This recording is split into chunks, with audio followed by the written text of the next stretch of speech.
tal? Es un gusto darles la más cordial bienvenida a un programa más de Voces Fundadoras. El día de hoy tenemos el gran honor que nos acompañe el doctor Leonardo Valdés Zurita. Muchísimas gracias, doctor, bienvenido. Quisiera por favor pedirle si se puede presentar a nuestra audiencia. Como no, con mucho gusto, pues mi nombre es Leonardo Valdés Zurita. Fui el último consejero presidente del Instituto Federal Electoral antes de que se transformara en Instituto Nacional Electoral. He tenido dos ocupaciones en mi vida: profesor universitario, investigador, dedicado a la docencia, a la investigación de temas político-electorales en universidades públicas y privadas desde 1980 hasta la fecha, y mi segunda ocupación fue la de funcionario electoral. Por primera ocasión en el año 97, cuando fui director ejecutivo de organización electoral del IFE, del nuevo IFE, producto de la reforma del 96, y después fui consejero electoral fundador del Instituto Electoral del Distrito Federal, del entonces Distrito Federal, en 1999, y finalmente de 2008 a 2013 consejero presidente del IFE. Muchísimas gracias, doctor. Quisiera preguntarle en qué momento se involucró en la materia electoral. Mire usted, yo estudié una licenciatura en economía y yo estaba convencido, a partir de esos estudios, en los años 70, que México era un país rico, pero tenía una mala distribución de la riqueza. Creo que así era y sigue siendo, no ha cambiado fundamentalmente. Pero eso me llevó a, en primer lugar, seguir mi carrera académica. Estudié un doctorado en Ciencias Sociales con especialidad en Sociología Política en el Colegio de México, y ahí, estando en el Colegio de México, con amigos, colegas, compañeros de estudios, decidimos incorporarnos a un partido político. Y lo hicimos, 3 de nosotros, al Partido Mexicano de los Trabajadores, una pequeña organización a la que convocó el ingeniero Eberto Castillo, junto con otros intelectuales y personas, y ahí empezamos a hacer el trabajo de cómo registrar al partido político a partir de la ley que estaba vigente, que era una ley muy limitativa, no daba grandes posibilidades de creación de nuevos partidos. Con eso vino la elección del 76, un solo candidato presidencial, vino la reforma política posterior y se abrió la posibilidad del registro condicionado al resultado de las elecciones. Ese registro el Partido Mexicano de los Trabajadores lo obtuvo en 1984 para las elecciones del 85, y yo, por diversas razones, tuve la fortuna de ser designado como representante del partido ante la Comisión Federal Electoral, aquel viejo órgano que era presidido por el secretario de Gobernación y en donde cada partido político tenía un representante, además de que había un senador y un diputado, y en donde se tomaban las decisiones para organizar las elecciones. Esa fue mi primera experiencia. Además, estuve muy al tanto del funcionamiento del registro de electores, de la verificación del padrón electoral. Fue una elección, la del 85, que le permitió al PMT tener su registro, pero con muy pocos votos. El requisito era 1.5 del total de la votación, y mi partido obtuvo 1.56, o sea que muy poquito por arriba del límite inferior, de tal suerte que se inició un proceso de fusión con otros partidos, fundamentalmente con el Partido Socialista Unificado de México, el añejo PESUM, y formamos juntos el Partido Mexicano Socialista. En ese ínter hubo otra reforma electoral, la de 1986, que cambió la arquitectura de la Comisión Federal Electoral. Esta fue la comisión en la que, presidida por el secretario de Gobernación, un senador, un diputado, el partido mayoritario, en ese entonces el PRI, tenía 16 representantes, la segunda fuerza, el Partido Acción Nacional, tenía 5 representantes, la tercera fuerza, que éramos nosotros, el nuevo Partido Mexicano Socialista, teníamos 2 representantes, y el resto de los partidos tenían un solo representante. De tal suerte que me tocó ser, junto con Jorge Alcocer, el director fundador de la revista Voz y Voto, uno de los dos representantes en ese complicadísimo proceso electoral de 1988, con caída del sistema y demás, incluido. Digamos que esa fue mi experiencia política, mi experiencia práctica en los órganos electorales. Cuando terminó el proceso electoral y mi partido, o el que era mi partido, decidió transformarse en PRD, yo decidí no continuar con la militancia política, no me afilié nunca al nuevo partido político, pero me decidí a continuar con el trabajo académico sobre el tema electoral porque me apasionó, de tal suerte que me puse a estudiar en términos comparados el sistema electoral mexicano, cómo trabaja en función de otros sistemas electorales del mundo, y a partir de eso pues empecé a participar en muchas mesas de análisis, de debate acerca de cómo debiera ser la reforma electoral que tuvimos en 1989 con la creación del Instituto Federal Electoral, y bueno, pues ya ahí es una larga historia, de tal suerte que, digamos, mi primer acceso a las cuestiones electorales fue como militante político, mi segundo encuentro fue como académico y después, en 1996, ya como funcionario electoral. Qué bien, doctor. ¿Y qué estaba pasando en el país en ese momento? Era otro país. Era, ya lo referí, era el país en el que podía haber elecciones con un solo candidato presidencial. Teníamos 4 partidos políticos, uno muy fuerte, rodeado de partidos débiles, pero además con reglas de la competencia inequitativas. No existía el financiamiento público para los partidos, no había equidad en la competencia, y además con autoridades electorales parciales.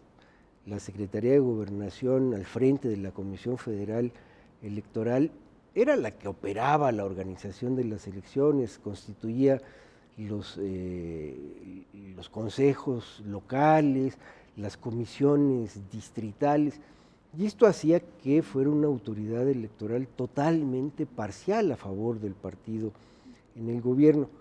Esas características en la literatura de ciencia política llevaron a la definición de lo que se llamó un sistema de partido hegemónico. Partido muy fuerte, sin duda, oposiciones débiles, sin duda, pero además con reglas del juego no equitativas y con árbitro electoral parcial. Hay que recordar que además traíamos en nuestro país la herencia de la Constitución de Cádiz, de la llamada autocalificación de las elecciones por parte de los diputados y los senadores, de tal suerte que el control autoritario sobre el proceso electoral era integral, desde el órgano electoral hasta el órgano que calificaba la elección presidencial. Ese esquema a muchos politólogos, y a mí en lo personal me parecía que tenían razón, los llevaba a hablar de que aquí no existía una democracia, que lo que aquí existía era un régimen autoritario, además con un presidencialismo avasallante, decía el doctor Jorge Carpizo, con un presidente que tenía facultades constitucionales, pero sobre todo metaconstitucionales, de las que hacía uso, y una gran centralización del poder. Eso, afortunadamente, sin que tuviéramos demasiada violencia, se fue desmontando poco a poco por 2 razones. Primero, porque se hicieron las reformas electorales y hubo un importante cambio institucional en nuestro país.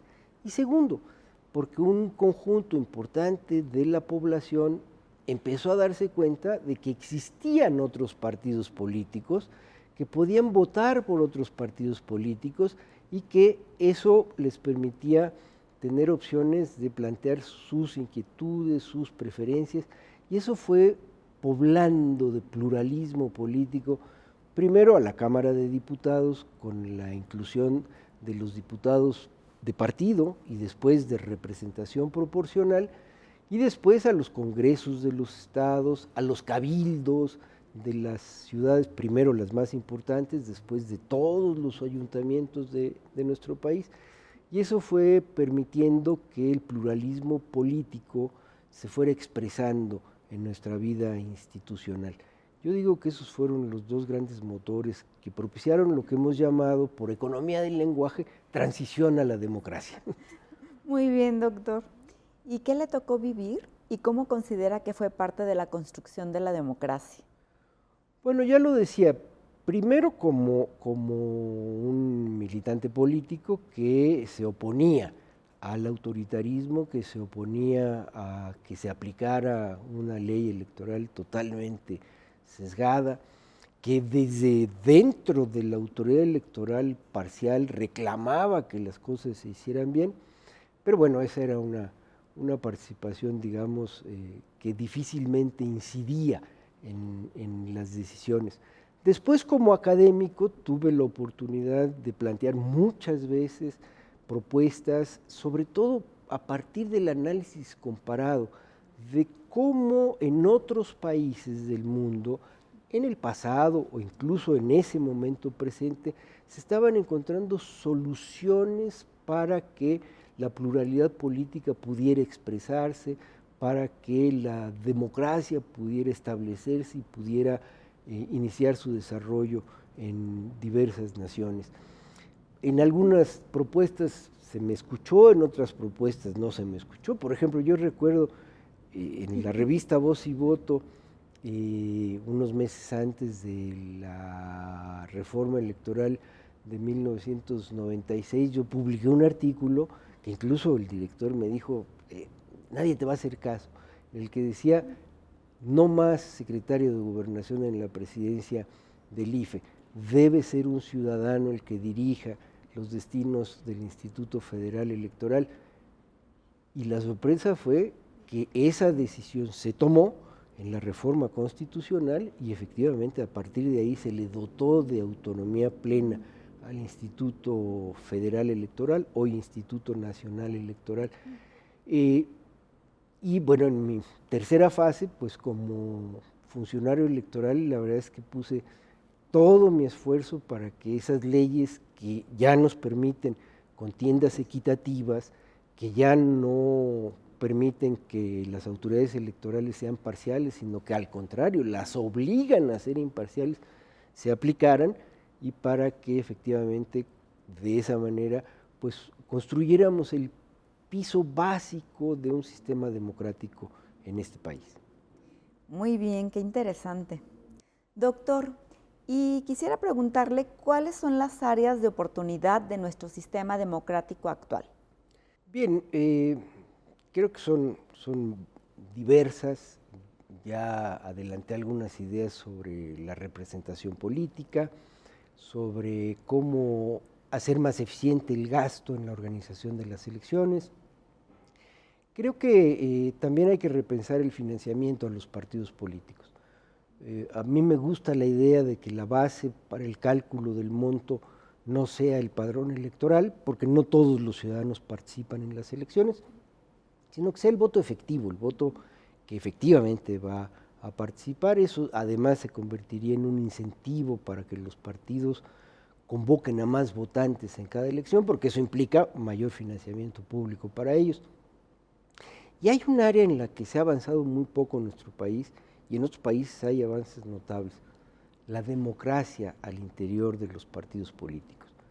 El proceso de selección de candidaturas es un proceso muy importante, tiene consecuencias sobre las elecciones y sobre la vida democrática de una nación. Una nación no puede ser democrática si sus partidos políticos no lo son.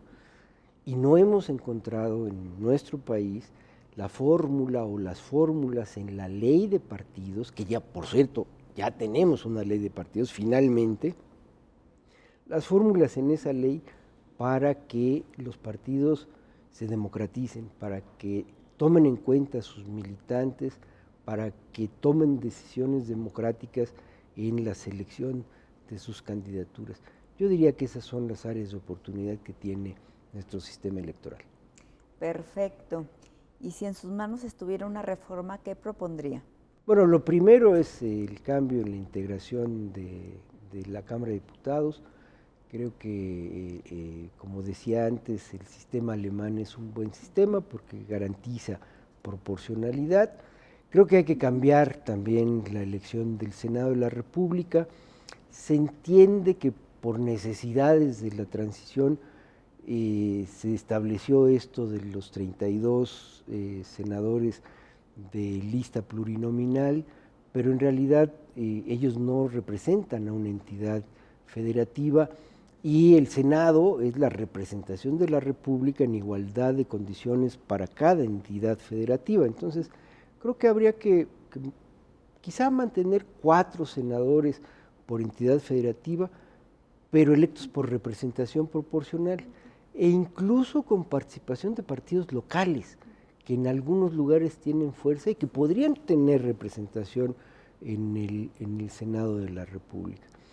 Creo que hay, por supuesto, muchos elementos que afinar en el procedimiento electoral que se podrían incluir en una reforma a las leyes secundarias, pero yo me centraría fundamentalmente en el tema de la representación política de las y los ciudadanos.